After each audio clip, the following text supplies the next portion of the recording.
Assunto que ontem fez com que Curitiba prestasse atenção na tela do Cidade Alerta, por exemplo, com o meu amigo Paulo Gomes. Todo mundo quis assistir essa história. 3 anos depois da morte do empresário Marcelo Tadeu Amorim, a mulher, na época, a mulher dele, que na época era até então casada e tida como uma das vítimas dessa história, hoje mudou tudo. Hoje ela está presa depois de 3 anos. A nossa produção conversou com os pais do Marcelo. O pai e a mãe dele tiveram que se mudar de São Paulo e vir para cá, depois de tudo isso. Hoje, eles administram os negócios e esperam por justiça por todos esses anos. Mas como é que essa mulher, segundo a polícia, arquitetou esse plano? Esse plano maquiavélico, cruel para matar o próprio marido? E por quê?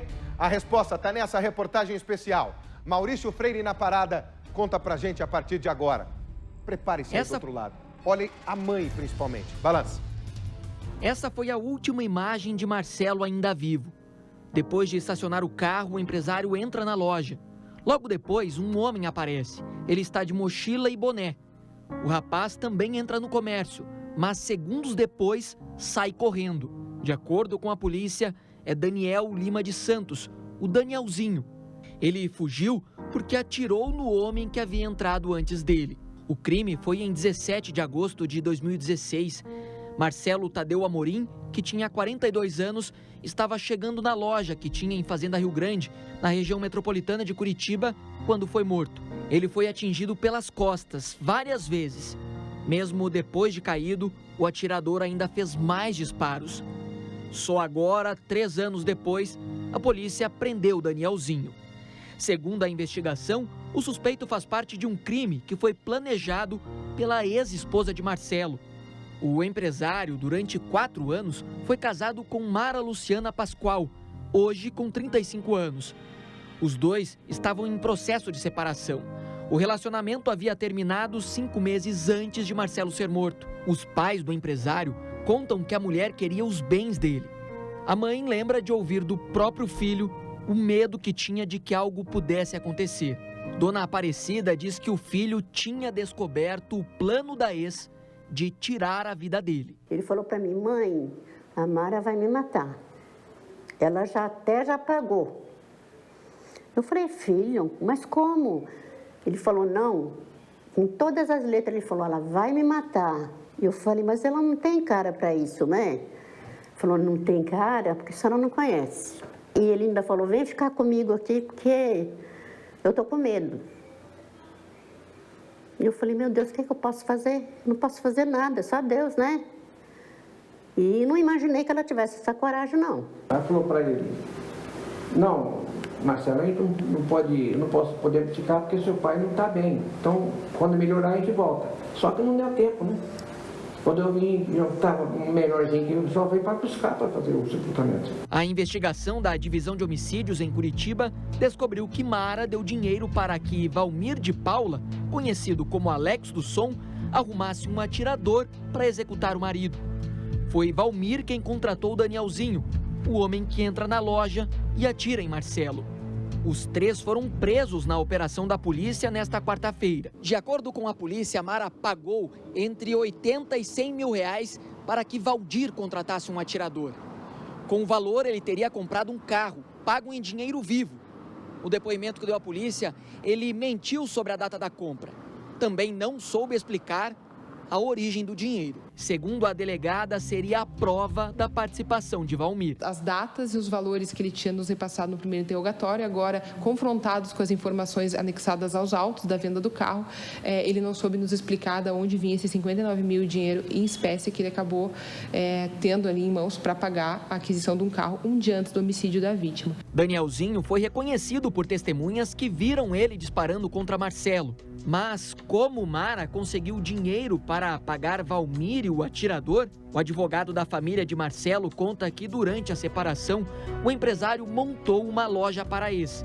Ele diz que Mara fechou o comércio em 2 meses. Ela, dentro de um mês e pouco, ela fez uma venda de todos os produtos da loja e 2 meses após houve esse fato da morte dele. Para a polícia, ela fechou a loja porque vendeu tudo.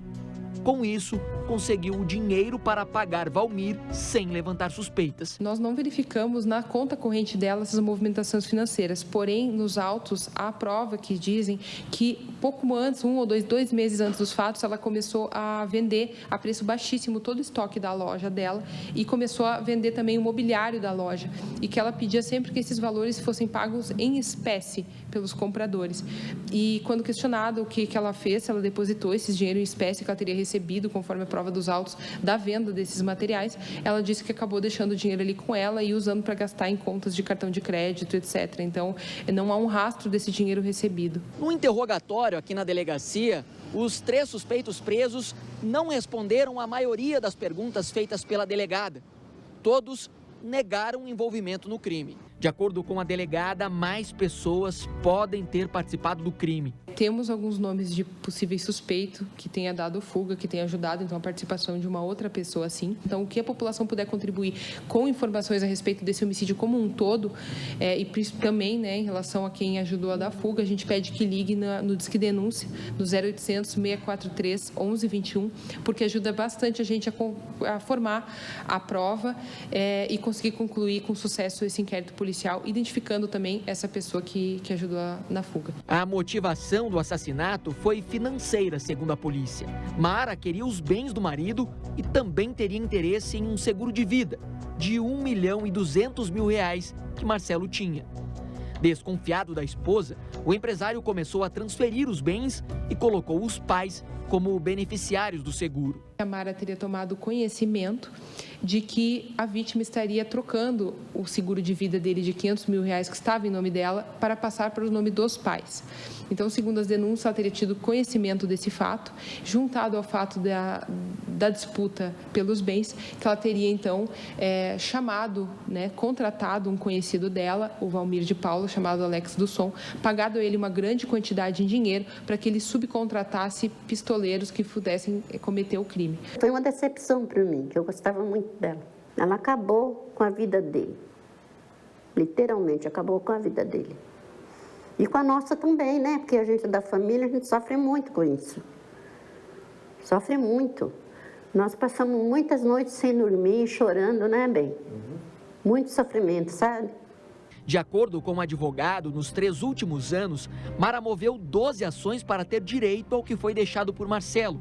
Mas ela nunca pegou um centavo. São processos, ações de divórcio, remoção do inventariante, todas as ações que foram propostas tentando atrapalhar e obstar a vida desse casal que se mudou de São Paulo para cá somente para cuidar da honra do seu filho.